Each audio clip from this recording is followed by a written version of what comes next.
You are not clicking on this video because you are curious about history. You are clicking on this video because something is missing. You train, you practice, you study, you watch tutorials, and you still feel it. That hollow gap between the effort you put in and the power that actually comes out. Your punches don't land the way they should. Your force dies halfway. Your body moves, but the energy doesn't travel. Something is broken in the chain and you cannot figure out what. I am going to tell you exactly what it is. 3 things, 3 techniques, and by the time this is over, you will never think about force, movement, or power the same way again. But first, I need to take you somewhere. There is a room. A Russian crime boss named Vigo Tarasov sits across from his son, Iosef. His son has done something reckless. He has stolen a car from a man he thought was nobody. He has beaten that man in his own home, and he has killed that man's dog, the last gift from his dead wife. Iosef is smiling. He thinks this is nothing. He thinks the man was nobody. And then Vigo looks at his son and says, "That effing nobody is John Wick. He once was an associate of ours. They call him Baba Yaga." "The boogeyman?" the son asks. Vigo shakes his head. "Well, John wasn't exactly the boogeyman. He was the one you sent to kill the fake boogeyman." And then, the line that changes everything. John is a man of focus, commitment, sheer will, something you know very little about. "I once saw him kill 3 men in a bar, with a pencil, with a effing pencil." 3 men, 1 pencil, a bar. Now, stay with that image. Not the violence of it, the physics of it. A pencil is not a weapon. A pencil is a tool for writing. It weighs almost nothing. It is made of wood and graphite. It would snap if you pressed it the wrong way. And yet, in the right hands, with the right understanding of force, angle, intention, and commitment, that pencil became more lethal than a loaded weapon. Why? Because the weapon was never the pencil. The weapon was the focus behind it, the commitment, the sheer will, the understanding that force is not about the object in your hand. It is about the chain of physics moving through your entire body and arriving at a single point. John Wick is a fictional character, but the principle Vigo describes, that is not fiction. That is biomechanics. That is neuroscience. That is the exact same principle that a 135-pound man from Hong Kong spent 32 years on this earth proving was real. His name was Bruce Lee. And everything you're about to learn about power, about punching, about what a human body is actually capable of, begins not in Hollywood. It begins on the streets of Hong Kong in 1953 with a boy who kept getting beaten up and couldn't figure out why. Between 6 and 8 in the morning, the hour of the dragon, in the year of the dragon, a boy is born. His father, Li Hoi Chuen, is a famous Cantonese opera performer who is touring America with his wife. In the hospital, an American nurse gives the baby boy an English name that his family won't even use until he is a teenager. Bruce Lee. Within 3 months, his parents carry him across the Pacific and back to Hong Kong, where he will grow up under Japanese military occupation, British colonial rule, and the constant tension of a city that doesn't know who it belongs to. His family calls him by his real name, Li Jun Fan, and they give him a nickname that nobody ever forgets, Mo Si Ting. It means never sit still. He is a child actor by age 6. He appears in 20 films before he is 18 years old. His father teaches him Tai Chi as a young boy. He grows up in Kowloon, in the busy streets of Nathan Road, in an apartment above everything. The city is restless. So is he. Before John Wick was the Baba Yaga, before he was the man who killed 3 men with a pencil, he was just a man who loved his wife. The opening of John Wick shows you who he was before everything fell apart. He drove a 1969 Boss 429 Mustang. He watched sunsets, He held his wife's hand. He had a life built on something that mattered. Bruce Lee had that too. Before the fame, before the revolution in martial arts, before the films, he was a boy in Hong Kong who wanted to be somewhere, wanted to be someone, wanted to understand the force that was burning inside him and had no direction. He wasn't a legend yet. He was just a teenager with fire he couldn't channel. And then, at 13 years old, his friend William Chung made an introduction that would change everything. He brought Bruce Lee to meet a man named Ip Man. Ip Man, the quiet, precise, almost invisible master of a Chinese martial art called Wing Chun.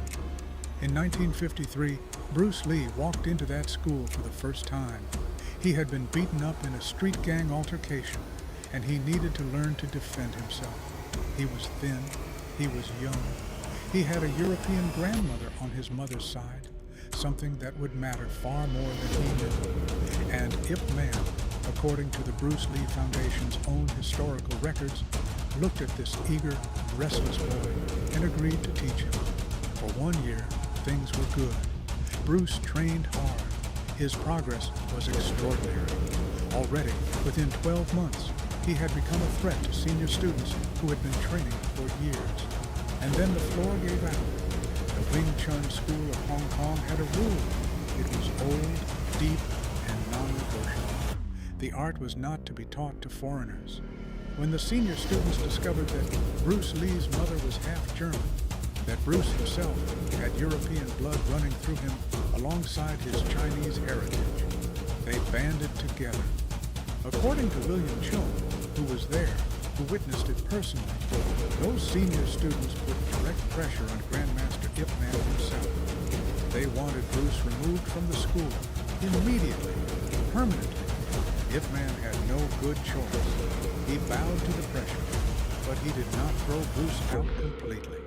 He told him he could train privately, away from the main class, with Chung and with another senior student named Wong Shun Leung, separated, on the margins, as if his very presence was a contamination. Think about what that feels like at 13 years old. You are already navigating a city that feels colonial and occupied. You are already fighting your way through school, through streets, through a world that hasn't decided whether to accept you. You walk into a martial arts school looking for direction, for belonging, for something to channel the fire. And the people inside that school look at the blood in your veins and say, "You are not one of us." That kind of rejection doesn't just hurt. It either destroys you or it builds something in you that no closed door can ever stop. In John Wick, the same thing happens. Not racism, but violation. Something precious is destroyed. John's dog, the last gift from Helen, is killed by Iosef's men on the floor of his own home. His car is stolen. He is beaten. He is left alone in the dark with his grief. And in that moment, the movie makes one of the most powerful decisions in modern cinema. It doesn't cut to John planning revenge. It doesn't show him sharpening knives or loading magazines. It shows him sitting on the floor holding his dead dog, just sitting in the worst silence, with the last piece of something he loved gone. Because true transformation doesn't happen in the action. It happens in the silence after the injury. It happens in the moment when everything that was protecting you from your own power is stripped away. Bruce Lee sat in his own silence after the rejection, and then, instead of leaving, he trained harder, away from the school, privately, with Ip Man himself. And within the year, he had surpassed the people who tried to have him removed. By 1958, just 5 years after walking into that school, Bruce Lee won the Hong Kong School's boxing championship. He knocked out the reigning champion, Gary Elms, in the final round of an official boxing competition, competing under Marquis of Queensberry rules, using only his punches. No kicking allowed, just fists. Just the technique he had built from the ground up, in spite of every person who told him he didn't belong. In that same year, he also won the Hong Kong Crown Colony Cha-Cha Dancing Championship, a champion boxer. champion dancer, a boy everyone tried to push out the door, and he was only 18 years old. April 1959. With $100 in his pocket, money from his mother, a small blessing from a woman who believed in him even when institutions didn't. Bruce Lee boarded a steamship in Hong Kong and set sail for the United States. He was 18 years old. He was heading toward a country that had never seen him coming. He arrived in San Francisco first, the city of his birth, a city that didn't know him, and then made his way to Seattle, where he found work as a live-in waiter at Ruby Chow's restaurant. A room above the restaurant, a job below. And in the hours between shifts, he trained. He enrolled himself in Edison Technical School to finish his high school diploma. Then he walked into the University of Washington and signed up to study philosophy. Not martial arts, not physical education, philosophy, the study of what truth is, what reality is, what the nature of the mind and body actually are. Because Bruce Lee had already understood something that most fighters of his era hadn't caught yet. The technique is only half the picture. The mind is the other half. And if you don't understand how thought and movement are connected, you will never reach the ceiling of your own capability. He started teaching Kung Fu, his version of Wing Chun, which he was already evolving, already pushing beyond what he had been taught, to anyone willing to walk into the room he used for class. His students talked about him with something close to disbelief. His hands moved so fast, they were nearly invisible. His footwork was effortless. He arrived before you expected him and hit harder than his frame suggested was possible. He was 5 feet 7 inches tall. He weighed approximately 135 pounds. 135 pounds. And he could hit with a force that sent men stumbling backward, that shattered boards, that, in laboratory measurements decades later, would be traced back to a kinetic chain so perfectly executed that modern biomechanics scientists at Stanford University would spend careers analyzing it.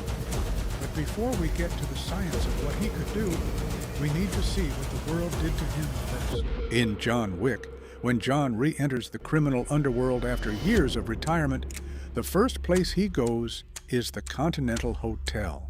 And Winston, the hotel's manager, who has known John for decades, receives him not with warmth first, but with a reminder.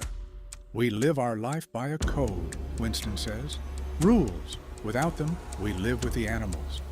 The Continental operates on rules. Gold coins as currency. No business conducted on the premises. Markers honored. Excommunicado enforced. In this world, even the most feared assassin in history must operate within a structure. Bruce Lee walked into the American martial arts world and found the same thing. There were structures, there were styles, there were schools with rigid curriculums and traditional rules about what could be taught, to whom, and how. Chinese masters in America were suspicious of an outsider who moved differently and taught what they considered secret arts to non-Chinese students. The structures pushed back, and like John Wick, who operated within the Continental's rules while systematically dismantling every threat against him, Bruce Lee played by the world's rules just long enough to build something the world had never seen. If you are learning something real here, something that actually changes how you understand what power is, hit subscribe and like right now. Because what's next is the moment that changed martial arts history forever. The day the world saw Bruce Lee for the first time, Long Beach, California, the International Karate Championships. Bruce Lee walks into a room that contains the best martial artists in America. He is 24 years old. He is not famous. He is running Kung Fu schools in Seattle and Oakland. He is not a movie star. He is not a TV personality yet. He is just a young Chinese-American man with an idea that he has been testing in training rooms for years and is now ready to show the world. He asks for a volunteer from the audience to sit in a chair in front of him. A man comes forward. He sits down. He braces himself. He can see that something is going to happen, but he cannot prepare for it because you cannot prepare for something you have never seen before. Bruce Lee brings his right fist to approximately 1 inch from the man's chest. 1 inch, less than 3 centimeters. He is not pulling back. He is not creating distance or momentum. His fist is already there, right there, 1 inch away. The room has gone quiet, and then, in a fraction of a second that the eye struggles to register, something happens. The man in the chair and the chair itself fly backward. The impact is so sudden, so complete, so total, that the volunteer is launched off his feet with a force that has no visible source. The room erupts. Martial artists who have spent decades training cannot explain what they have just witnessed, not because it is magic, but because they do not yet have the vocabulary, the science, the understanding to describe what just happened in that 1 inch of space. That moment, photographed, studied, discussed, and argued about for 60 years, is called the 1 inch punch, and it is the first of Bruce Lee's 3 punch techniques. Sports scientists call this the kinetic chain. It is the process by which energy travels through different segments of the body in sequence, from the largest muscles to the smallest, each link amplifying what came before it. In the simplest terms, the foot pushes the ground pushes back. That reaction travels through the ankle, knee, hip, spine, shoulder, elbow, wrist, and knuckle. By the time it reaches the fist, it carries the combined force of every joint that participated. The fist only moves 1 inch, but the physics behind it was built across the entire height of a human body. Now, here is what makes this extraordinary beyond simple mechanics. Neuroscientist Ed Roberts of Imperial College London published a study in 2012 comparing trained martial artists to physically similar non-practitioners. Same muscle mass, same body composition, same weight, and yet the martial artists generated dramatically more force, not because of bigger muscles, because of their brains. Roberts found that long-term martial arts training produces measurable increases in white matter in the cerebellum, the brain region responsible for coordinating movement. That additional white matter allows for more complex and rapid cell connections, which increases the practitioner's ability to synchronize every part of the kinetic chain with precision. In plain language, the 1 inch punch is, in part, a brain achievement. The body learns to deliver force through perfect sequence because the brain has been physically restructured by years of deliberate practice. Bruce Lee understood this before the neuroscience existed to confirm it. He trained his fast-twitch muscle fibers, the fibers responsible for explosive speed and power, through a method documented by his student, William Chung. He would begin with heavy weights at low repetitions, then progressively reduce the weight while increasing speed until his movements were so fast that the velocity itself became the training load. He documented that he could hold a 40-kilogram barbell at arm's length for 40 seconds. He trained on a 300-pound heavy bag to develop kicking power, and he spent an estimated 96 seconds per day on isometric holds, pushing against immovable objects with 100% effort to train his nervous system to recruit every available muscle fiber simultaneously. This is also documented in his personal training notebooks held by the Bruce Lee Foundation, how he maintained the quality he called loose but explosive, the whip-like quality that allowed a 135-pound body to deliver force that a 200-pound man couldn't match. The principle of Technique 1, write it down, is this: power is not generated at the point of impact. It is generated at the beginning of a chain and travels to the point of impact. Every link in that chain matters. Break one link with tension, with poor mechanics, with hesitation, and the force dies before it arrives. The question is never how hard you hit. The question is, how complete your chain is. Watch the fight between John Wick and Ms. Perkins in the Continental Hotel room. Watch how John throws her, not with brute strength, but with mechanical efficiency. He uses her momentum. He adds his hip rotation. He amplifies her own energy and redirects it. Every throw is a kinetic chain in action, not generating new force from scratch, but connecting his body's movement to hers and redirecting where that force travels. That is judo. That is the kinetic chain made visible in combat. That is Technique 1. Between 1964 and 1967, something happened to Bruce Lee that nobody talks about enough. He challenged everything. He opened schools. He taught anyone who wanted to learn, not just Chinese students, but students of every background. This was radical, controversial. In the Chinese martial arts world, teaching the arts to non-Chinese was considered a deep violation of tradition. And in 1964, a group of representatives from the Chinese martial arts community in Oakland came to Bruce Lee directly and issued an ultimatum: stop teaching non-Chinese students or face the consequences. Bruce refused. His answer was simple and absolute. His art was for anyone willing to learn it. The consequence was a formal challenge fight. A kung fu master named Wong Jack Man arrived with witnesses. The fight took place with no rules. According to accounts gathered from those present, including Bruce Lee himself and his wife, Linda Lee, Bruce won. He beat his challenger.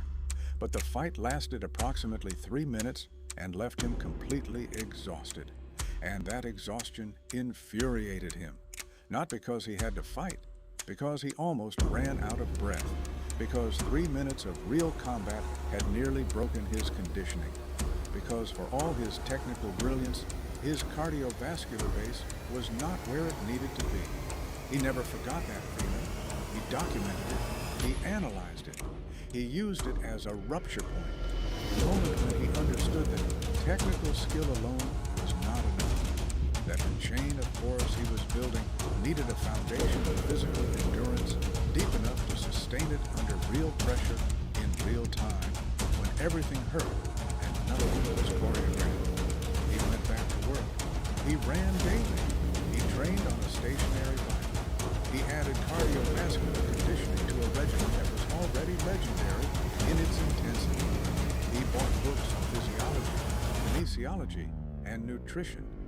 He studied the science of human performance the way he had studied Wing Chun, obsessive, with multiple angles, always looking for what he could extract and use. In John Wick Chapter 2, John Wick fulfills his blood oath, his marker, to Santino D'Antonio. He goes to Rome. He does the impossible task. He kills Gianna D'Antonio. He holds her hand as she dies. He fulfills his obligation completely, at immense personal cost. And the moment it is done, the moment the job is complete, Santino betrays him. He sends Ares and his henchmen into the catacombs to kill John and bury the evidence. He does everything right.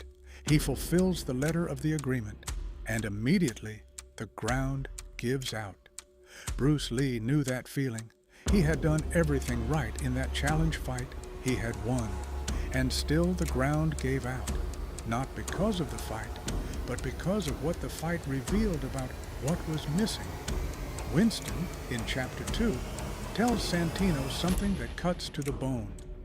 You stabbed the devil in the back and forced him back into the life that he had just left. Now he's free of the marker. What do you think he'll do? He had a glimpse of the other side and he embraced it. But you, Signor D'Antonio, took it away from him. He did warn you. Adieu, Santino.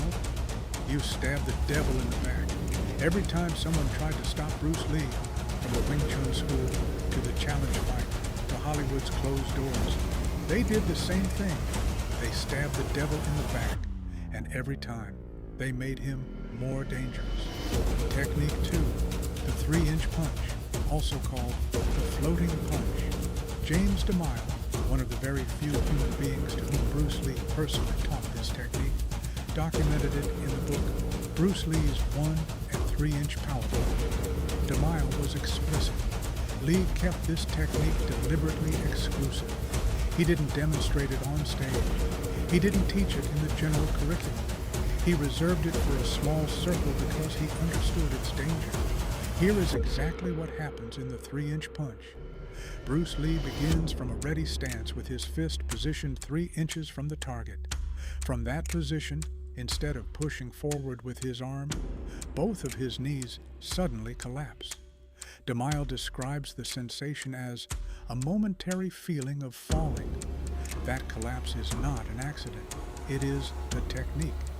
As the knees give, the right knee moves approximately 3 inches toward the opponent, creating a slight body twist. The entire body drops 3 to 6 inches and locks into position.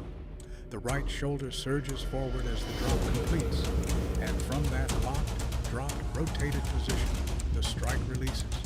What this creates is something the 1-inch punch does not include: downward gravitational force added to horizontal forward force. The body doesn't just push toward the target, it falls toward the target. Gravity is recruited as a weapon. The collapsing knees are not a weakness. They are the trigger mechanism for adding the body's own weight to the kinetic chain. 2 directions of force, arriving simultaneously at the same point. DeMille was unambiguous about the effect. This punch, he wrote, is capable of immobilizing an opponent with a single strike. He described its physiological impact in clinical terms, the effect on the brain's position in its fluid upon impact, and he gave explicit warnings that it must never be used in sparring practice. This was not a demonstration punch. This was combat. In John Wick, Chapter 2, after the Roman catacombs, John and Cassian, Gianna's bodyguard, who has every right to want John dead, end up fighting in a New York subway. The fight is extraordinary for what it reveals about how force is used in tight spaces. There is no room for a full wind-up, no space for traditional striking distance. Everything has to be generated at close range, using the body's weight, momentum, and rotation rather than distance. John stabs Cassian in the aorta, deliberately, not fatally, with precision, and leaves him alive as a form of professional respect. He could have killed him. He chose not to, because even in the most brutal moments, John Wick's violence is never random.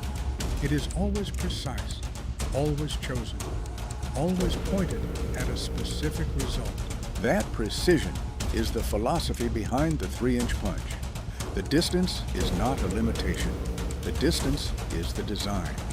You're not sacrificing power by closing the gap. You're redesigning how power is assembled, using gravity, rotation, and muscular synchronization to arrive at the same total force that a full swing punch would generate in a fraction of the space. Here is the physics written simply. Force equals mass times acceleration. In a full swing punch, you build acceleration over distance. In the 3-inch or 1-inch punch, you cannot rely on distance. So you must maximize both mass participation, every joint, every muscle group in the kinetic chain, and the speed of the body's collapse and rotation. The result is the same total force, but the method of building it is completely different. Bruce Lee spent years training this through what he called isometric training. He pushed against immovable objects, walls, power racks, chains he rigged himself, with 100% effort for sustained periods. Modern exercise science confirms what he understood intuitively. Pushing against an immovable object forces your nervous system to recruit every available muscle fiber simultaneously, because there is no partial effort when nothing moves. Over time, this trains the nervous system to fire maximally on demand, not in response to a long buildup, but instantly from any position. The 3-inch punch is instant maximum recruitment. Instant. That is why it is dangerous. Not because of physical strength, because the nervous system has been trained to commit completely from zero distance with nowhere to hide and no time to think. August 13, 1970. Bruce Lee is at home. He is in the middle of a weight training exercise called Good Mornings.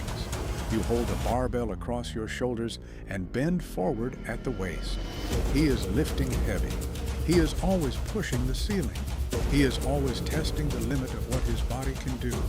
He feels something snap in his lower back, not a strain, not a spasm, something deeper, something structural. Multiple doctors examine him, multiple specialists, and they all arrive at the same verdict. Bruce Lee has permanently damaged the fourth sacral nerve in his lower back. The damage cannot be reversed. The nerve is injured in a way that medicine in 1970 has no treatment for. And then, the sentence that would have ended most people entirely. The doctors tell him he will never practice Kung Fu again. Never. Not limited, not reduced, never. He was 30 years old. He was at the absolute peak of what he was building. He had just begun to attract serious Hollywood attention. He had been developing his philosophy of Jeet Kune Do, the way of the intercepting fist, for years. He had students who depended on him, a wife, a son, a life constructed entirely around his ability to move, to strike, to demonstrate, to teach.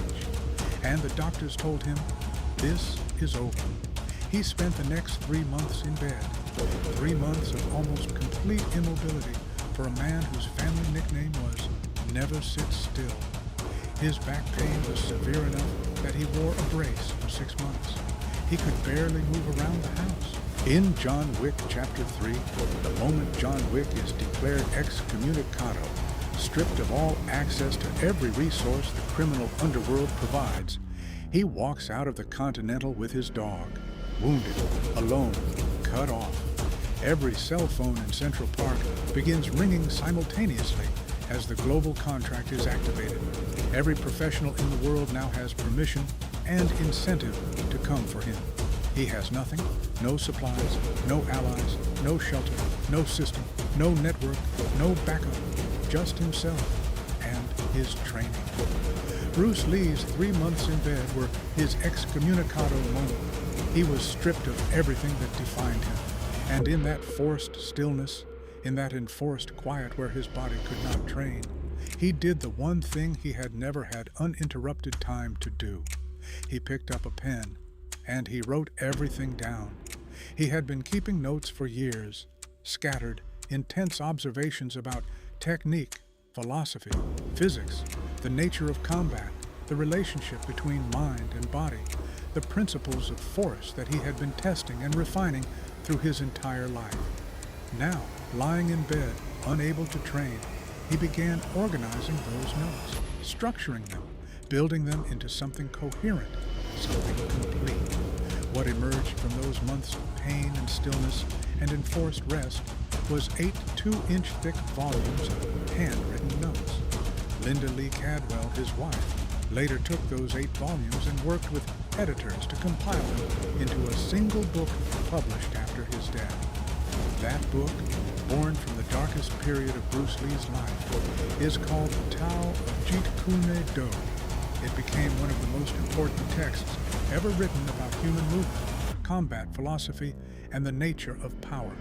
And it contains, within its pages, the entire theoretical foundation of the third punch technique.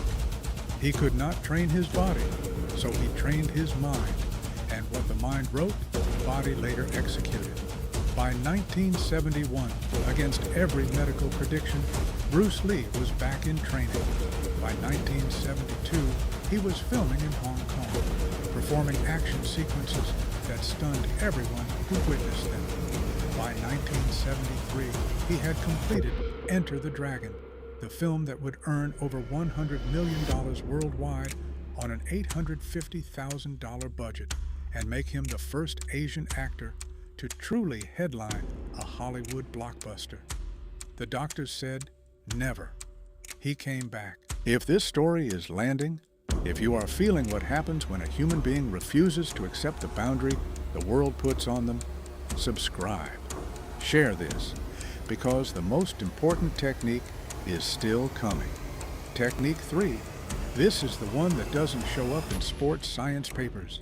This is the one that biomechanics researchers can measure the effects of, but struggle to fully describe the mechanism. This is the one that Vigo Tarasov was actually pointing at when he said, focus, commitment, sheer will. Bruce Lee wrote in the Tao of Jeet Kune Do, in the book Born from His Most Broken Time, the consciousness of self is the greatest hindrance to the proper execution of all physical action. Read that again. Read it slowly. The consciousness of self is the greatest hindrance to the proper execution of all physical action. What this means, in concrete terms, is this. At the exact moment of striking, when all of your kinetic chain, all of your gravity, all of your nervous system synchronization is supposed to converge and deliver.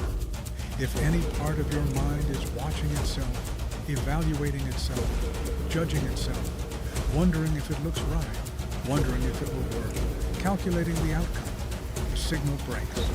A link in the chain hesitates. The force arrives, fractured. This is not philosophy. This is physiology. Neuroscientist Ed Roberts' research on white matter in the cerebellum confirms that expert martial artists can synchronize body movements at a speed that conscious thought cannot match. The conscious mind is too slow. Deliberate thought operates at a different speed than trained motor patterns. When you are thinking about your punch, you are interfering with the very system that was built to execute the punch. This is what Ip Man was teaching when he told a young Bruce Lee, relax and calm your mind. Forget about yourself and follow the opponent's movement. Let your mind, the basic reality, do the counter movement without any interfering deliberation. Forget about yourself, not forget your training, not forget your technique. Forget yourself, the part of you that is watching to see if you are doing it right, the part that is performing rather than acting, the self-consciousness that stands between preparation and execution. In the Tao of Jeet Kune Do, Bruce Lee put it this way, not being tense but ready, not thinking but not dreaming, not being set but flexible. It is being wholly and quietly alive, aware and alert, ready for whatever may come. Wholly and quietly alive, not performing, not monitoring, not checking, just here, completely, with everything trained, nothing left to do, but let it happen. This state, this wholly and quietly alive state, is what sports psychologists in the decades since have called flow. What Timothy Galway described in The Inner Game of Tennis as the difference between self-1, the conscious controller, and self-2, the trained body that knows what to do if you leave it alone. What Mihaly Csikszentmihalyi spent a career measuring in elite performers across every field. Bruce Lee called it water. Empty your mind. Be formless, shapeless, like water. You put water into a cup, it becomes the cup. You put water into a bottle, it becomes the bottle. You put it in a teapot, it becomes the teapot. Now, water can flow, or it can crash. A punch thrown from water, from that state of no mind, no self-monitoring, no hesitation, doesn't telegraph. It doesn't announce itself. It doesn't ask permission. The kinetic chain executes because no part of the chain is second-guessing the chain. The gravity falls into the 3-inch collapse because the body has been trained to trust the fall, and the mind has stopped arguing with it. And the strike arrives not at the surface of the target, but through it, past it, because the mind has already passed through the target before the fist has moved. In John Wick, Chapter 4, the most extraordinary physical sequence in the entire franchise is not the Arc de Triomphe car fight. It is not the Osaka Continental Battle. It is not the pencil scene in Chapter 2. It is the staircase. John Wick must reach the top of 222 steps at the Sacré-Cœur Basilica in Paris before sunrise. He is wounded. He has been fighting all night. His body is broken in ways the human body is not designed to sustain. He makes it most of the way up, and Chidi pushes him back down the stairs. He falls all the way to the bottom, every step another impact, and then, without a speech, Without a moment of looking up to the sky, without dramatic music swelling to tell you how to feel, he gets up and he starts climbing again. He gets knocked down again. He gets up again and again. That is not action movie trope. That is what no mind looks like in physical form. There is no part of John Wick's brain that is evaluating whether getting up is a good idea, or measuring how much it hurts, or calculating his odds, or performing for the audience. There is only the training and the commitment. The self-consciousness is entirely gone. What remains is purely the will that has been built through years of discipline, and the body that knows without being told what to do. That is the third technique, not a physical movement, a state of being, the state where everything you have trained becomes fully available because you have finally gotten out of your own way. Director Chad Stahelski described the fight philosophy of John Wick this way. I love live performances. All the action was choreographed, so you can sit and watch. The more you see Keanu doing stuff, the more you buy into that John Wick is a badass because you're seeing Keanu Reeves be a badass. He trained for months, not hours. 5 days a week, 8 hours a day. Judo, Brazilian Jiu-Jitsu, tactical shooting, driving. Until the techniques were not something Keanu Reeves performed consciously, but something that fired automatically because the training had gone so deep it became reflex. That is the third technique. That is what Bruce Lee was describing in the Tao of Jeet Kune Do. That is what Ip Man was teaching when he said, above all, learn the art of detachment. Detachment from outcome, from performance, from the watching self. The punch doesn't need you to supervise it. It needs you to get out of its way. The final duel in John Wick. Chapter 4 is one of the most precisely constructed sequences in modern action cinema. John and Kane face each other at 30 paces with pistols as the sun rises over Paris. The rules are ancient. The stakes are absolute. 2 rounds of fire. Both men wound each other. The third round, Kane shoots John. John falls. The Marquis steps in to deliver the killing blow, and then Winston says something quiet and precise. He hasn't fired. The Marquis looks down. John's gun is still loaded. He never fired his third bullet. He saved it, even falling, even bleeding, even at the brink. He kept one decision in reserve. He raises the gun. He shoots the Marquis in the head. Duel over. John Wick wins. This is not just a plot twist. This is the 3 techniques in their ultimate form. Technique 1, the kinetic chain.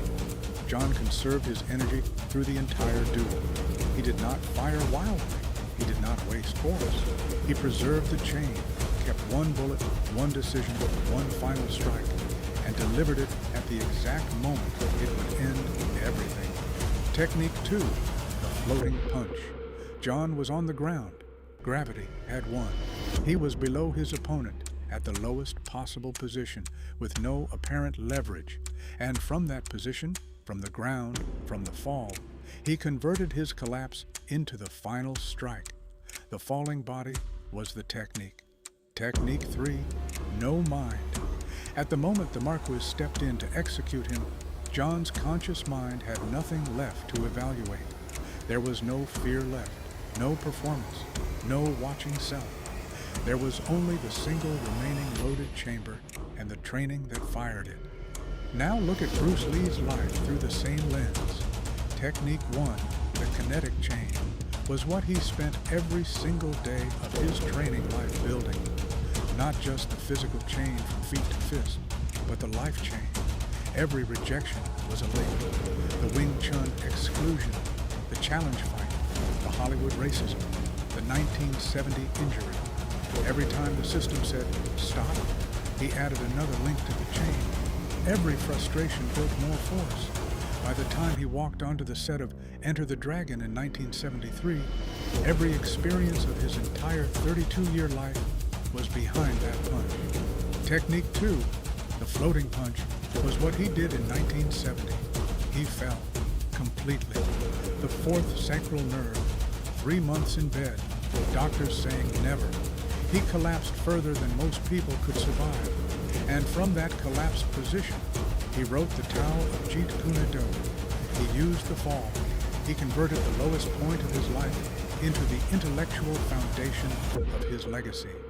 The gravity of his injury became the power of his book. Technique 3, No Mind, was who he was in every moment of peak performance. In Enter the Dragon, in interviews, in demonstrations, in training sessions, the people who were there described the same thing. He was not performing. He was not monitoring himself. He was not calculating. He was simply, completely, entirely there. Water, flowing, no self in the way. The final duel in John Wick.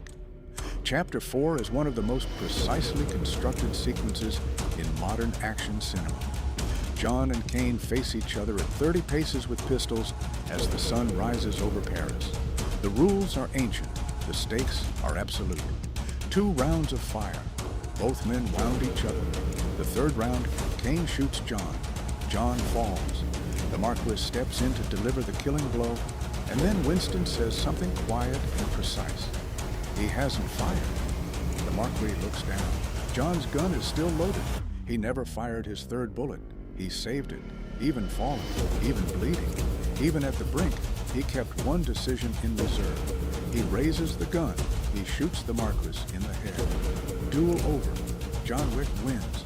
This is not just a plot twist. This is the 3 techniques in their ultimate form. Technique 1, the kinetic chain. John conserved his energy through the entire duel. He did not fire wildly. He did not waste force. He preserved the chain, kept one bullet, one decision, one final strike, and delivered it at the exact moment it would end everything. Technique 2, the floating punch. John was on the ground. Gravity had won. He was below his opponent at the lowest possible position, with no apparent leverage. And from that position, from the ground, from the fall, he converted his collapse into the final strike. The falling body was the technique. Technique 3, No Mind. At the moment the Marquis stepped in to execute him, John's conscious mind had nothing left to evaluate. There was no fear left, no performance, no watching self. There was only the single remaining loaded chamber and the training that fired it. Now look at Bruce Lee's life through the same lens. Technique 1, the kinetic chain, was what he spent every single day of his training life building. Not just the physical chain from feet to fist, but the life chain. Every rejection was a link. The Wing Chun excluded, the challenge fight, the Hollywood racism, the 1970 injury. Every time the system said, stop, he added another link to the chain. Every frustration built more force. By the time he walked onto the set of Enter the Dragon in 1973, every experience of his entire 32-year life was behind that punch. Technique 2, the floating punch, was what he did in 1970. He fell completely. The 4th sacral nerve, 3 months in bed, doctors saying never. He collapsed further than most people could survive. And from that collapsed position, he wrote the Tao of Jeet Kune Do. He used the fall. He converted the lowest point of his life into the intellectual foundation of his legacy. The gravity of his injury became the power of his book. Technique 3, No Mind, was who he was in every moment of peak performance. In Enter the Dragon, in interviews, in demonstrations, in training sessions, the people who were there described the same thing.